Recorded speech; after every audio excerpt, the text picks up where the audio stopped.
Hinatulang guilty ng korte ng Tagum City si Alliance of Concerned Teachers or ACT Teacher Party List Representative Francis Castro sa kasong child abuse. Sinentensyahan si Castro ng 4 hanggang sa 6 na taong pagkakabilanggo at pinagbabayad rin ng 10,000 piso. Si Ryan Nasino para sa detalye ng balita.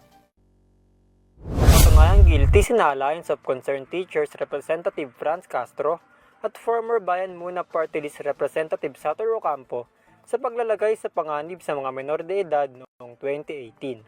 Ayon sa Tagum City Regional Trial Court Branch 2, convicted sina Castro at Ocampo kasama ang 11 pang individual sa paglabag sa Section 10A ng Republic Act 7610 o mas kilala bilang Special Protection of Children Against Abuse, Exploitation, and Discrimination Act. Sinentensyahan sina Castro at Ocampo ng 4 hanggang sa 6 na taong pagkakabilanggo at pinagbabayad din ng 10,000 piso para sa civil indemnity at tig 10,000 piso rin para sa moral damages sa 14 na biktima. Patuloy pa itong tataas ng 6% kada taon hanggang sumabuo ang karampatang danyos. Bukod kay Ocampo at Castro, kasama sa mga naakusahan ay sina Maria Eugenia Victorina Nolasco, Jesus Madamo, Meriro Poquita, Maricel Angdakit, Marshall Rendon, Mariani Aga, Genevieve Baraba, Nerhaya Toledo, Maria Concepcion Ibarra, Nerfa Awing at Wingwing Daunsay.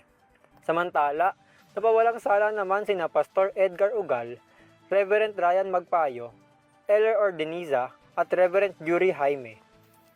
Matatandaang nagugat ito sa kasong trafficking na isinampa laban sa kanila at sa 17 pang sangkot sa paghahawak umano sa mga menor de edad sa kanilang Solidarity Mission sa Talaingod, Davao del Norte noong Nobyembre 2018. Para sa EuroTV News, ako si Ryan Nasino, sumasaludo sa bawat Pilipino.